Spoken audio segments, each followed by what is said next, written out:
नमस्कार, स्वागत है आपका। आपके साथ मैं हूं राज ठाकुर। बुलेटिन की शुरुआत करेंगे हिमाचल से बड़ी और अहम खबर के बाद। एक मर्तबा फिर हिमाचल के 4 जिलों में नाइट कर्फ्यू लगा दिया गया है। जी हां, हिमाचल प्रदेश में एक मर्तबा फिर नाइट कर्फ्यू। और ये 4 जिले कौन से हैं वो भी जान लीजिए। मंडी, शिमला, कांगड़ा और कुल्लू में नाइट कर्फ्यू लग चुका है। रात 8 बजे से सुबह 6 बजे तक यह कर्फ्यू रहेगा और मास्क ना पहनने पर 1000 रुपए का जुर्माना आपको देना होगा। स्कूल अब 31 दिसंबर तक के लिए बंद कर दिए गए हैं, पहले खोले गए थे। रैलियां और जनसभाएं बंद रहेंगी। सरकारी कार्यालयों में 50-50 का फॉर्मूला लागू होगा, यानी 50% स्टाफ ऑफिस आएगा, 50% स्टाफ घर में रहेगा। तो एक मर्तबा फिर से आप कह सकते हैं कि हिमाचल प्रदेश लॉकडाउन की तरफ 4 जिलों में खासतौर पर यह नाइट कर्फ्यू। और अहम बैठक हुई, उस बैठक के बाद यह फैसला लिया गया। सीधे रुक कर लेते हैं, संवाददाता प्रदीप ठाकुर हमारे साथ जुड़े हैं शिमला से। प्रदीप, एक बार फिर से आप कह सकते हैं कि हिमाचल प्रदेश के 4 जिले लॉकडाउन की स्थिति में, जहां नाइट कर्फ्यू जारी रहेगा और भी बहुत सी चीजें इंप्लीमेंट की गई है, क्या अपडेट है? बिल्कुल राज, देखिए आज जयराम मंत्रिमंडल की महत्वपूर्ण बैठक हुई है और अभी कुछ देर पहले ये बैठक खत्म हुई है। और इसमें महत्वपूर्ण निर्णय यही है कि नाइट कर्फ्यू अब हिमाचल प्रदेश में जो 4 जिले हैं जहां पर कोरोना के मामले लगातार बढ़ रहे हैं, हर रोज बहुत ज्यादा मामले यहां पर सामने आ रहे हैं, तो इन चारों जिलों में, जिसमें कुल्लू, मंडी, शिमला और कांगड़ा जिला है, इन चारों में अब नाइट कर्फ्यू रात के 8 बजे से लेकर सुबह के 6 बजे तक रहेगा। और इसके साथ साथ जो प्रदेश में एक बात शिकायतें भी काफी आ रही थी कि लोग मास्क नहीं पहन रहे हैं, हालांकि मास्क जो लगा नहीं रहे हैं लोग, तो उसके कारण भी कोरोना बढ़ने के मामले सामने आ रहे थे। इसी के दृष्टिगत अब जो न्यूनतम जुर्माना है वो 1000 रुपए किया गया है। जो पहले 500 रुपए था, 300 रुपए भी लिया जा रहा था, अब वो जो जुर्माना है 1000 रुपए लिया जाएगा। इसी तरह से जो राजनीतिक रैलियां हैं, छोटे जनसभाएं हैं और जो जनमंच कार्यक्रम सरकार का रहता है हर महीने के पहले रविवार को, वो कार्यक्रम भी अब स्थगित कर दिया गया है आगामी आदेशों तक। और ये आदेश 15 दिसंबर तक रहेंगे। जो सरकारी स्कूल हैं जो 25 नवंबर को पहले खुलने थे, अब वो सभी स्कूल फिर से बंद कर दिए गए हैं और 31 दिसंबर तक जो है वो स्कूल बंद रहेंगे। और तब तक यानी 26 नवंबर से ऑनलाइन पढ़ाई सरकारी स्कूलों में चलेगी। और इसके साथ साथ एक अहम फैसला जो इस बैठक में किया गया है, उसमें क्योंकि विंटर सेशन यानी जो शीतकालीन सत्र धर्मशाला में 7 दिसंबर से शुरू होना है, उसको लेकर सरकार की तरफ से कैबिनेट में ये चर्चा हुई है और संसदीय कार्य मंत्री को जिम्मा दिया गया है कि वो सभी राजनीतिक दलों के साथ, यानी कांग्रेस और जो विधानसभा में सीपीआईएम के एक विधायक है, उनके साथ वो चर्चा करे, सर्वदलीय बैठक करे और उसमें सबकी राय जानने की कोशिश करे कि क्या ये सेशन जो है वो जरूरी है, क्या इसे स्किप किया जा सकता है, लगातार बढ़ रहे हैं। अगर विपक्ष कहता है कि हमने सेशन हर हालत में करना है, छोटा करना है या बड़ा करना है, तो उसको लेकर उनकी राय ली जाएगी और उसके बाद आगे तय किया जाएगा कि ये सेशन रखना है या नहीं रखना है। सेशन पर भी बातचीत होगी। प्रदीप, मौजूदा स्थिति हम समझना चाहेंगे। जब 4 ऐसे जिले जो कर्फ्यू के दौर में जा रहे हैं, बाकी जो जिले हैं वहां पर क्या ये फैसला आने वाले दिनों में वहां के लिए भी इंप्लीमेंट हो सकता है? क्योंकि हमने देखा था कि संक्रमण दर था वो बहुत ज्यादा हिमाचल प्रदेश में बढ़ा था और मंडी, शिमला, कांगड़ा, लाहौल स्पीति, इन जगहों पर जो संक्रमण दर था वो पूरे हिंदुस्तान में टॉप पर था। क्या उसी का एक कारण कह सकते हैं कि ये फैसला लिया? बिल्कुल राज, देखिए अभी जो सरकार ने फैसला लिया है उसकी वजह यही है कि इन 4 जिलों में सबसे ज्यादा मामले बढ़ रहे हैं। अगर सरकार को लगता है बाद में कि अगर कुछ और जिलों में भी मामले बढ़ रहे हैं तो वहां पर भी नाइट कर्फ्यू जैसा विचार किया जा सकता है। लेकिन अभी क्योंकि ये 4 जिले ही महत्वपूर्ण है और कल क्योंकि प्रधानमंत्री नरेंद्र मोदी सभी राज्यों के मुख्यमंत्रियों के साथ वीडियो कॉन्फ्रेंसिंग करेंगे और उसमें प्रदेश सरकार जो अपनी बात रखने जा रही है वो यही है कि जो प्रदेश सरकार ने आज फैसले किए हैं उसके दृष्टिगत क्या कुछ हो सकता है और आने वाले समय में सरकार जो है क्या कदम नए उठाने जा रही है उसको लेकर भी चर्चा होगी। मुख्यमंत्री जयराम ठाकुर से भी हमारी अभी बातचीत हुई। उन्होंने कहा कि जो कल की बैठक है महत्वपूर्ण वीडियो कॉन्फ्रेंसिंग होगी, लेकिन क्योंकि हिमाचल प्रदेश अभी उन 8 राज्यों से बाहर है जहां पर कोरोना के मामले सबसे ज्यादा हैं, तो ऐसे में 12 बजे के करीब हिमाचल प्रदेश की वीडियो कॉन्फ्रेंसिंग शुरू होनी है। तो प्रदेश ने जो अभी तक कदम उठाए हैं उसकी जानकारी प्रधानमंत्री को दी जाएगी। ठीक है प्रदीप, मैं स्कूलों पर क्लैरिटी चाह रहा हूं कि 31 दिसंबर तक स्कूल बंद रहेंगे। पहले क्या स्थिति यहां पर थी और अब क्या स्थिति बदली है स्कूलों के लिहाज से, वो जरूर समझाएं, क्योंकि हर किसी को चिंता रहती है। अभिभावक के बच्चे स्कूल जाएंगे, समस्याएं बढ़ेंगी, घर में रहेंगे तो पढ़ाई कैसे कंप्लीट होगी, उस पर जरूर बताइए। बिल्कुल राज, देखिए जो स्कूलों को लेकर जो फैसला किया गया है, क्योंकि जो पहले पिछली कैबिनेट बैठक हुई थी उसमें 25 नवंबर तक सरकारी स्कूल और शैक्षणिक संस्थान उनको बंद रखने का फैसला किया गया था। लेकिन अब इसको जो है इसको कह सकते हैं कि इसको बढ़ाया गया है और अब 31 दिसंबर तक ये स्कूल बंद रहेंगे।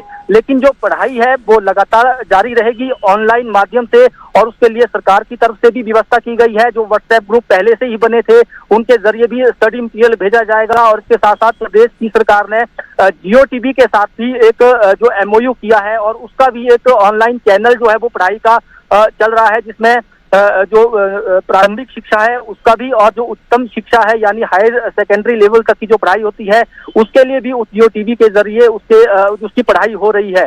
तो यही जो माध्यम है ऑनलाइन पढ़ाई के, ये कंटिन्यू रहेंगे। और उसके बाद क्योंकि अभी जो पिछले फैसले हैं यानी राजनीतिक रैलियों को लेकर और दूसरे जनमंच कार्यक्रम को लेकर, वो 15 दिसंबर तक प्रभावी वो आदेश रहेंगे। तो 15 दिसंबर को फिर से बैठक होगी, उससे पहले जो कैबिनेट आने वाली है उसके बाद भी देखेंगे कि क्या किया जा सकता है। लेकिन स्कूल वो 31 दिसंबर तक फिलहाल बंद रहेंगे।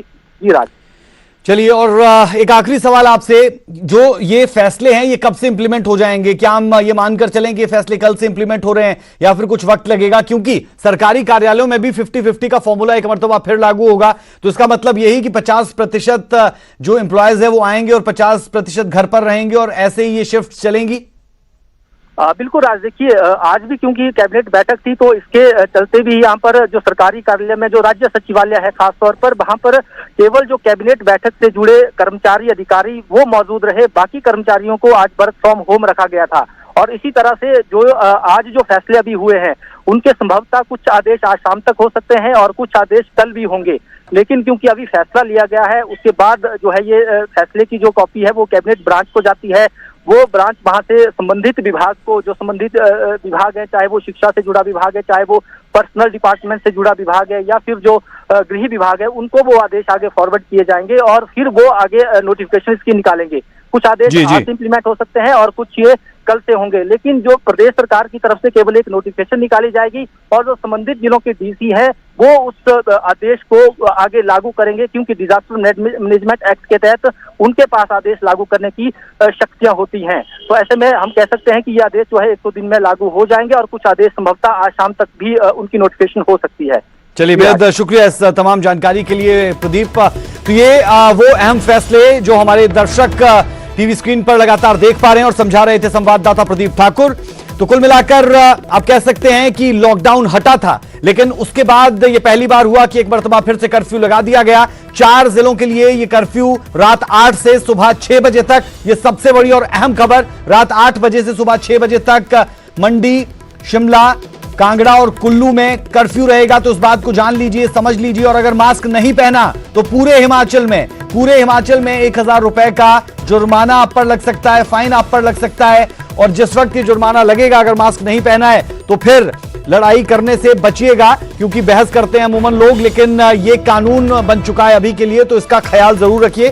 सरकारी कार्यालयों में 50-50 का फॉर्मूला होगा। 50% एम्प्लॉयज आएंगे, 50% घर पर रहेंगे और 31 दिसंबर तक के लिए स्कूल्स भी बंद।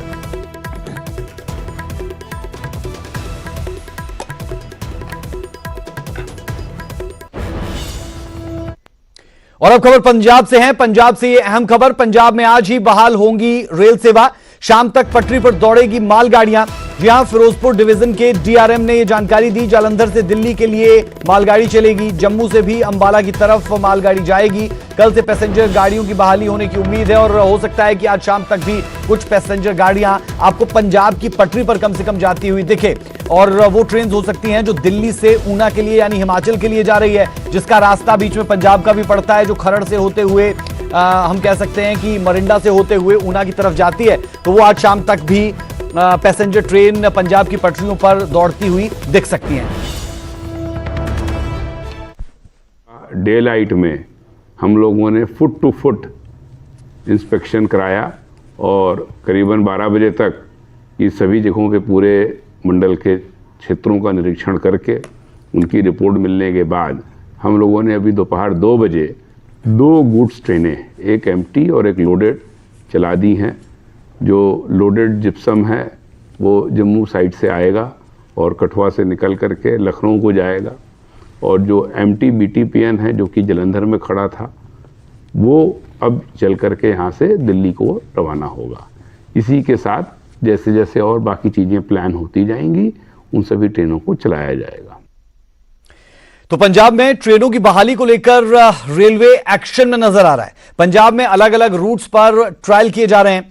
मेंटेनेंस गाड़ियां चलाकर रेल लाइंस की चेकिंग की जा रही है। प्रशासनिक अधिकारियों की तरफ से रेलवे स्टेशन का दौरा किया जा रहा है।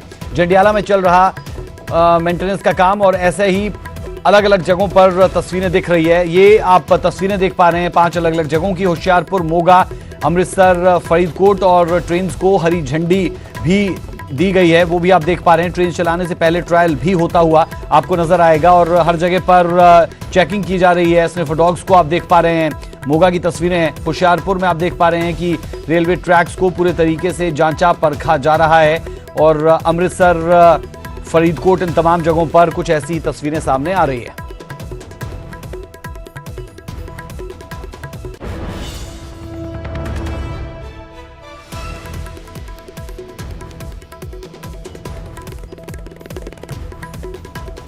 ये 5 तस्वीरें आपकी टीवी स्क्रीन पर। ट्रेन चलाने से पहले ट्रायल। होशियारपुर, मोगा, अमृतसर, फरीदकोट ट्रेन को हरी झंडी यहां पर दी गई है।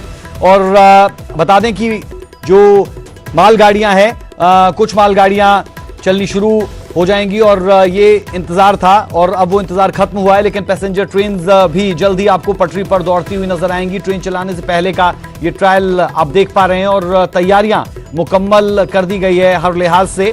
कोई भी कमी ना रह जाए, ये बहुत जरूरी रहता है जब मालगाड़ियां पटरी पर दौड़ती है, पैसेंजर ट्रेन दौड़ती हैं।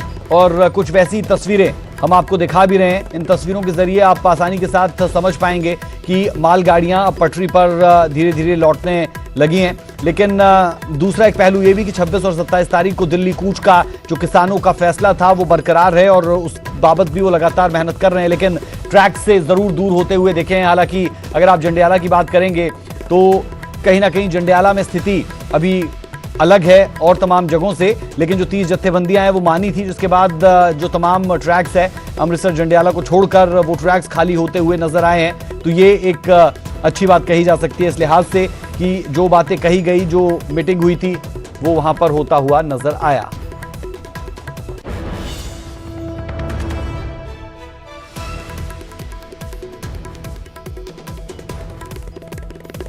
वहीं जंडियाला में मेंटेनेंस का काम चल रहा है। अमृतसर जालंधर रेलवे ट्रैक पर मेंटेनेंस का काम जारी है। ग्राउंड जीरो पर जायजा लिया न्यूज 18 संवाददाता राजीव शर्मा ने। ਅੰਮ੍ਰਿਤਸਰ ਦੇ ਜੰਡਿਆਲਾ ਗੁਰੂ ਰੇਲਵੇ ਸਟੇਸ਼ਨ ਨੇੜੇ ਭਾਵੇਂ ਕਿਸਾਨ ਮਜ਼ਦੂਰ ਸੰਘਰਸ਼ ਕਮੇਟੀ ਦਾ ਧਰਨਾ ਜਾਰੀ ਹੈ ਔਰ ਕਿਸਾਨਾਂ ਵੱਲੋਂ ਇਹ ਗੱਲ ਕਹੀ ਜਾ ਰਹੀ ਹੈ ਕਿ ਅਸੀਂ ਰੇਲ ਟਰੈਕ ਤੇ ਕੋਈ ਵੀ ਪੈਸੇਂਜਰ ਰੇਲ ਗੱਡੀ ਨਹੀਂ ਚੱਲਣ ਦੇਵਾਂਗੇ। ਪਰ ਬਾਵਜੂਦ ਉਸ ਦੇ ਰੇਲਵੇ ਵਿਭਾਗ ਵੱਲੋਂ ਉਸ ਰੇਲ ਟਰੈਕ ਦੇ ਉੱਪਰ ਤੁਸੀਂ ਦੇਖ ਸਕਦੇ ਹੋ ਕਿ ਜੋ ਮੇਨਟੇਨੈਂਸ ਦਾ ਕੰਮ ਹੈ ਉਹ ਜਾਰੀ ਹੈ। ਇਸ ਤੋਂ ਪਹਿਲਾਂ ਇਸ ਰੇਲਵੇ ਟਰੈਕ ਦੇ ਉੱਪਰ ਰੇਲਵੇ ਵਿਭਾਗ ਵੱਲੋਂ ਜੋ ਟਰਾਇਲ ਹੈ ਉਹ ਵੀ ਲਿਆ ਗਿਆ ਔਰ ਇਸ ਵੇਲੇ ਤੁਸੀਂ ਦੇਖੋ ਕਿ ਜੋ ਰੇਲਵੇ ਵਿਭਾਗ ਦੇ ਅਧਿਕਾਰੀ ਜਾਂ ਕਰਮਚਾਰੀ ਨੇ ਉਹਨਾਂ ਵੱਲੋਂ ਬਕਾਇਦਾ ਇਸ ਰੇਲ ਟਰੈਕ ਦੇ ਉੱਪਰ ਜਿਹੜੀ ਲਾਈਨ ਹੈ ਉਸ ਨੂੰ ਬਕਾਇਦਾ ਉਸ ਦੀ ਜਿਹੜੀ ਜਾਂਚ ਹੈ ਉਹ ਕੀਤੀ ਜਾ ਰਹੀ ਹੈ। ਮੇਨਟੇਨੈਂਸ ਦਾ ਜਿਹੜਾ ਕੰਮ ਹੈ ਤਾਂ ਕਿ ਜੇਕਰ ਇਸ ਟਰੈਕ ਦੇ ਉੱਪਰ ਟ੍ਰੇਨਾਂ ਚਲਾਉਣ ਦਾ ਹੁਕਮ ਉਹਨਾਂ ਨੂੰ ਮਿਲਦਾ ਤਾਂ ਇਸ ਟਰੈਕ ਦੇ ਉੱਪਰ ਕਿਸੇ ਤਰ੍ਹਾਂ ਦੀ ਕੋਈ ਦਿੱਕਤ ਪਰੇਸ਼ਾਨੀ ਨਾ ਆਵੇ। ਤਾਂ ਕੁਝ ਦੇਰ ਪਹਿਲਾਂ ਅੰਮ੍ਰਿਤਸਰ ਦੇ ਡਿਪਟੀ ਕਮਿਸ਼ਨਰ ਗੁਰਪ੍ਰੀਤ ਸਿੰਘ ਖਹਿਰਾ ਵੀ ਇੱਥੇ ਪਹੁੰਚੇ ਸਨ। ਉਹਨਾਂ ਵੱਲੋਂ ਜੋ ਸਟੇਸ਼ਨ ਮਾਸਟਰ ਹੈ ਉਹਨਾਂ ਦੇ ਨਾਲ ਗੱਲਬਾਤ ਕੀਤੀ ਗਈ। ਉਸ ਤੋਂ ਇਲਾਵਾ ਕਿਸਾਨ ਜਥੇਬੰਦੀਆਂ ਦੇ ਜਿਹੜੇ ਆਗੂ ਨੇ ਉਹਨਾਂ ਨੂੰ ਵੀ ਬੁਲਾਇਆ ਗਿਆ ਸੀ। ਪਰ ਕਿਸਾਨ ਜਥੇਬੰਦੀ ਦੇ ਆਗੂਆਂ ਵੱਲੋਂ ਇਹ ਗੱਲ ਕਹਿ ਦਿੱਤੀ ਗਈ ਕਿ ਉਹ ਜਿਹੜਾ ਟਰੈਕ ਉਹਨਾਂ ਵੱਲੋਂ ਖਾਲੀ ਕੀਤਾ ਗਿਆ ਉਹ ਸਿਰਫ ਤੇ ਸਿਰਫ ਮਾਲ ਗੱਡੀਆਂ ਦੇ ਲਈ ਖਾਲੀ ਕੀਤਾ ਗਿਆ, ਬਲਕਿ ਕੋਈ ਵੀ ਪੈਸੇਂਜਰ ਟ੍ਰੇਨ ਜਿਹੜੀ ਆ ਉਹ ਨਹੀਂ ਚੱਲਣ ਦਿੱਤੀ ਜਾਏਗੀ। ਤਾਂ ਹੁਣ ਰੇਲ ਵਿਭਾਗ ਵੱਲੋਂ ਪੂਰੀ ਜਿਹੜੀ ਤਿਆਰੀ ਕੀਤੀ ਜਾ ਰਹੀ ਹੈ ਕਿ ਜੇਕਰ ਉਹਨਾਂ ਨੂੰ ਇਹ ਹੁਕਮ ਸਰਕਾਰ ਵੱਲੋਂ ਆਉਂਦਾ ਕਿ ਅੰਮ੍ਰਿਤਸਰ ਦਿੱਲੀ ਰੇਲ ਟਰੈਕ ਦੇ ਉੱਪਰ ਟ੍ਰੇਨਾਂ ਚਲਾਈਆਂ ਜਾਣੀਆਂ ਨੇ ਤਾਂ ਉਸ ਤੋਂ ਪਹਿਲਾਂ ਦੀ ਜਿਹੜੀ ਤਿਆਰੀ ਉਹ ਕੀਤੀ ਜਾ ਰਹੀ ਹੈ।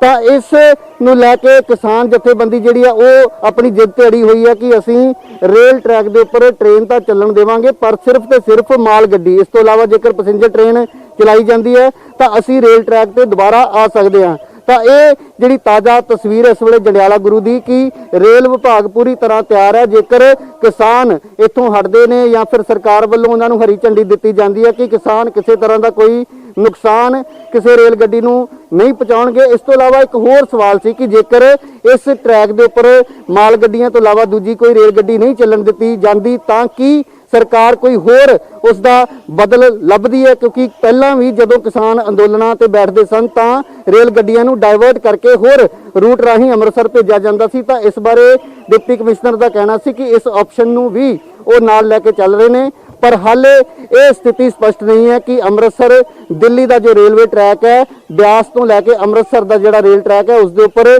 ਟ੍ਰੇਨਾਂ ਆਖਿਰਕਾਰ ਕਦੋਂ ਪਹਿਲਾਂ ਵਾਂਗ ਦੌੜਨਗੀਆਂ, ਕਿਉਂਕਿ ਕਿਸਾਨ ਮਜ਼ਦੂਰ ਸੰਘਰਸ਼ ਕਮੇਟੀ ਜਿਹੜੀ ਇੱਕ ਅਜਿਹੀ ਜਥੇਬੰਦੀ ਹੈ ਜਿਸ ਨੇ ਬਾਕੀ ਜਥੇਬੰਦੀਆਂ ਤੋਂ ਉਲਟ ਇਹ ਫੈਸਲਾ ਲਿਆ ਕਿ ਅਸੀਂ ਰੇਲ ਟਰੈਕ ਜਿਹੜੇ ਖਾਲੀ ਕੀਤੇ ਸਨ ਉਹ ਸਰਕਾਰ ਦੇ ਕਹਿਣ ਤੇ ਕੀਤੇ ਸੀ ਕਿ ਸਿਰਫ ਤੇ ਸਿਰਫ ਮਾਲ ਗੱਡੀਆਂ ਜਿਹੜੀਆਂ ਨੇ ਉਹ ਚਲਾਈਆਂ ਜਾਣੀਆਂ ਚਾਹੀਦੀਆਂ ਨੇ, ਕਿਉਂਕਿ ਉਸ ਦੇ ਨਾਲ ਬਹੁਤ ਸਾਰੀਆਂ ਦਿੱਕਤਾਂ ਆਮ ਲੋਕਾਂ ਨੂੰ, ਵਪਾਰੀਆਂ ਨੂੰ ਔਰ ਜਿਹੜੇ ਕਿਸਾਨ ਨੇ ਉਹਨਾਂ ਨੂੰ ਵੀ ਆਉਣ ਵਾਲੇ ਦਿਨਾਂ ਦੇ ਵਿੱਚ ਆ ਸਕਦੀਆਂ ਨੇ। ਤੇ ਲੋਕ ਹਿੱਤਾਂ ਦਾ ਉਹਨਾਂ ਦਾ ਕਹਿਣਾ ਸੀ ਕਿ ਅਸੀਂ ਪੂਰਾ ਸਤਿਕਾਰ ਕੀਤਾ ਔਰ ਸਰਕਾਰ ਦੇ ਕਹਿਣ ਤੇ ਅਸੀਂ ਟਰੈਕ ਖਾਲੀ ਕੀਤਾ, ਪਰ ਹਾਲੇ ਤੱਕ ਕਿਸੇ ਤਰ੍ਹਾਂ ਦੀ ਕੋਈ ਟ੍ਰੇਨ ਜਿਹੜੀ ਹੈ ਉਹ ਇਸ ਟਰੈਕ ਤੇ ਨਹੀਂ ਚੱਲੀ। ਤਾਂ ਅੱਜ ਸ਼ਾਮ ਤੱਕ ਕਿਸਾਨ ਮਜ਼ਦੂਰ ਸੰਘਰਸ਼ ਕਮੇਟੀ ਦੀ ਜਿਹੜੀ ਕੋਰ ਕਮੇਟੀ ਹੈ ਉਸ ਦੀ ਵੀ ਬੈਠਕ ਹੋਣੀ ਹੈ। ਲਗਾਤਾਰ ਜਿਹੜੇ ਸਰਕਾਰੀ ਪ੍ਰਸ਼ਾਸਨਿਕ ਅਧਿਕਾਰੀ ਨੇ ਉਹ ਵੀ ਜਥੇਬੰਦੀ ਦੇ ਸੰਪਰਕ ਦੇ ਵਿੱਚ ਨੇ। ਤਾਂ ਸ਼ਾਮ ਤੱਕ ਇਹ ਤਸਵੀਰ ਸਾਫ਼ ਹੋਣ ਦੀ ਉਮੀਦ ਹੈ ਕਿ ਜੰਡਿਆਲਾ ਗੁਰੂ ਦਾ ਜੋ ਰੇਲ ਟਰੈਕ ਹੈ ਇਸ ਦੇ ਉੱਪਰ ਮਾਲ ਗੱਡੀਆਂ ਜਾਂ ਪੈਸੇਂਜਰ ਗੱਡੀਆਂ ਚੱਲਦੀਆਂ ਨੇ ਜਾਂ ਫਿਰ नहीं। कैमरामैन हनीश कुमार के नाल राजीव शर्मा, न्यूज़ 18 अमृतसर। 3 नए कृषि कानूनों को लेकर लगातार किसान केंद्र सरकार के साथ आर पार की लड़ाई के मूड में आ गए हैं। 26 नवंबर को पंजाब, हरियाणा और उत्तर प्रदेश के किसान दिल्ली की तरफ कूच करने जा रहे हैं और आज सोनीपत में किसान संगठनों के आला नेताओं ने दो टूक कहा कि वो हर हाल में दिल्ली जाएंगे।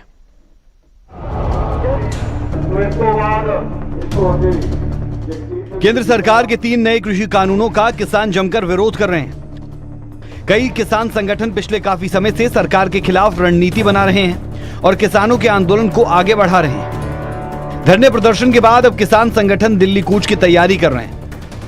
26 नवंबर को पंजाब, हरियाणा और उत्तर प्रदेश समेत पूरे देश का किसान दिल्ली में प्रदर्शन करने के लिए इकट्ठा हो रहा है। इसी सिलसिले में सोमवार को सोनीपत के रेस्ट हाउस में किसान संगठनों के आला नेताओं ने एक प्रेस कॉन्फ्रेंस की और कहा कि 26 नवंबर को दिल्ली कूच की सभी तैयारियां पूरी कर ली गई है और वो 1 महीने का राशन लेकर दिल्ली के लिए निकलेंगे। एक साझा प्रोग्राम है और देश के हर नागरिक का ये प्रोग्राम है, क्योंकि भारतीय जनता पार्टी ये कहती है कि आय दोगुनी करेंगे, लेकिन इसमें आय दोगुनी करने जैसी कोई बात नहीं है। किसान को कुचला जा रहा है और आज किसान के बच्चे और हर नागरिक इतने पढ़े लिखे हैं, जो इन्होंने कानून पास किया उसकी एक एक लाइन पढ़ के और समझ के इस आंदोलन को किया गया है। और ये आंदोलन खाली एक हरियाणा में ही नहीं, खाली पंजाब में नहीं, पूरे के पूरे देश में इसकी जागरूकता आ चुकी है और आपको 26-27 तारीख को पूरे देश में देखने को ये आंदोलन मिलेगा।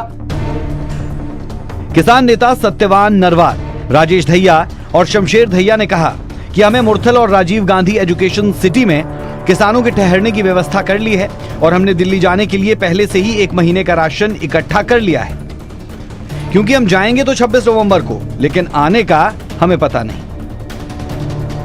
पूरा देश का किसान 26 तारीख को दिल्ली का घेराव करने जा रहा है और ये घेराव तब तक रहेगा जब तक हमारी बात को नहीं माना जाता। हमारा बीजेपी, कांग्रेस, सभी पार्टियों के नेताओं से भी अनुरोध है कि जो 26 तारीख को जो हमारा घेराव होगा, जो आंदोलन होगा, वो भी लीडर चाहे एमएलए है, कोई चाहे एमपी है, चाहे कोई मंत्री है, अभी इस देश हित में उनने भी हमारे किसानों के आंदोलन में शामिल हो जाना चाहिए। अगर वो वास्तव में किसानों के हितैषी है तो ये पूरे के पूरे राष्ट्र हित में है और ये आंदोलन जबरदस्त चलेगा, जब तक चलेगा जब तक हमारी बात को नहीं मान लिया जाता। किसानों ने केंद्र सरकार को दो टूक कह दिया है। सरकार चाहे कोई भी हथकंडा अपना ले, किसान अपनी मांगों को मनवाने के लिए हर हाल में दिल्ली पहुंचेंगे। अब देखना होगा कि किसान दिल्ली पहुंच पाएंगे या नहीं। क्या किसानों की मांग पर केंद्र सरकार फिर से गौर करेगी या नहीं। लेकिन इस बार किसान संगठन आर पार की लड़ाई के मूड में है और किसी भी कीमत पर पीछे हटने को तैयार नहीं है। नितिन अंतिल, न्यूज़ 18 सोनीपत। पानीपत के पूर्व पार्षद हरीश शर्मा का शव खोबड़ी छाल की रोहतक ब्रांच से बरामद हुआ। शव मिलने के बाद परिजनों ने शव सड़क पर रखकर इंसाफ की मांग की। आत्महत्या मामले में देर रात पानीपत पुलिस ने पुलिसकर्मियों समेत 5 पर एफआईआर दर्ज की।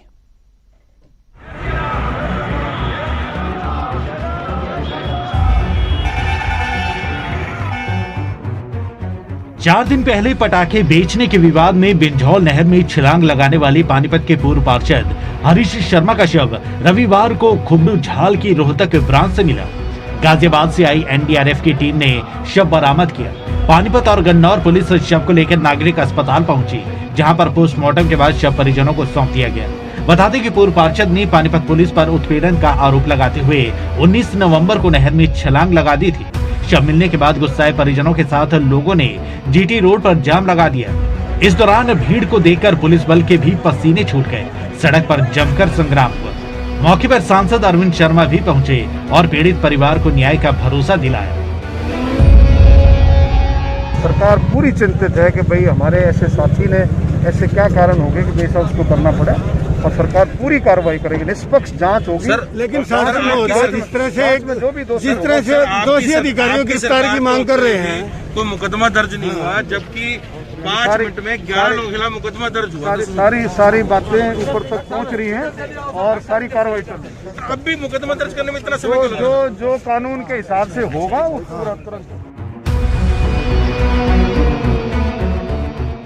बता दें कि दिवाली की रात पटाखे बेचने के मामले में सिटी थाना पुलिस ने पूर्व पार्षद हरीश शर्मा और उनकी बेटी पार्षद अंजलि शर्मा समेत 10 लोगों के खिलाफ 11 धाराओं के तहत केस दर्ज किया था। पुलिस प्रताड़ना से वो परेशान चल रहे थे। बाद में हरीश शर्मा ने गोहाना रोड पर नहर में छलांग लगा दी। उन्हें बचाते हुए उनका साथी भी डूब गया था। उसके बाद से पूर्व पार्षद की तलाश में अभियान चलाया जा रहा था। इससे पहले उनकी बेटी और पार्षद अंजलि शर्मा ने एसपी मनीषा चौधरी, तहसील कैंप चौकी इंचार्ज बलजीत और एसआई महावीर को घटना के लिए दोषी ठहराते हुए तहसील कैंप पुलिस चौकी में शिकायत भी दी थी, जिसके बाद 2 चौकी इंचार्ज बदले जा चुके हैं। अब पूर्व पार्षद की बेटी की शिकायत पर पुलिस ने पुलिस कर्मियों समेत 5 पर एफआईआर दर्ज की है। एसपी पानीपत पर भी मुकदमा दर्ज हुआ है। एफआईआर के बाद परिजन माने और सोमवार को शव का अंतिम संस्कार किया। सुमित भारद्वाज, न्यूज़ 18 पानीपत।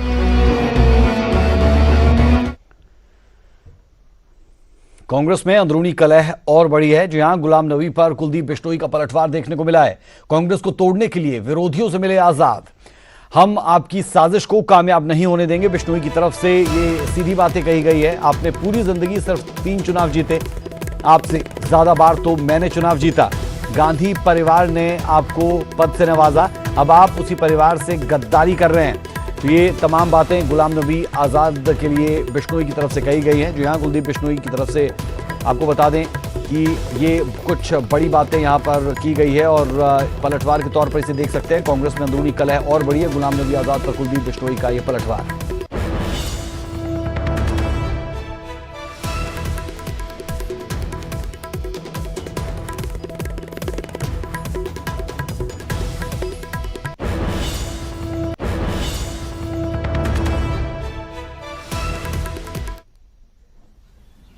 और इसका सबसे बड़ा कारण मैं लीडरशिप को दोष नहीं देता। बहुत सारे लोग लीडरशिप को दोष देते हैं, कांग्रेस प्रेसिडेंट को, राहुल गांधी को। मैं उनको दोष नहीं दूंगा। उसका कारण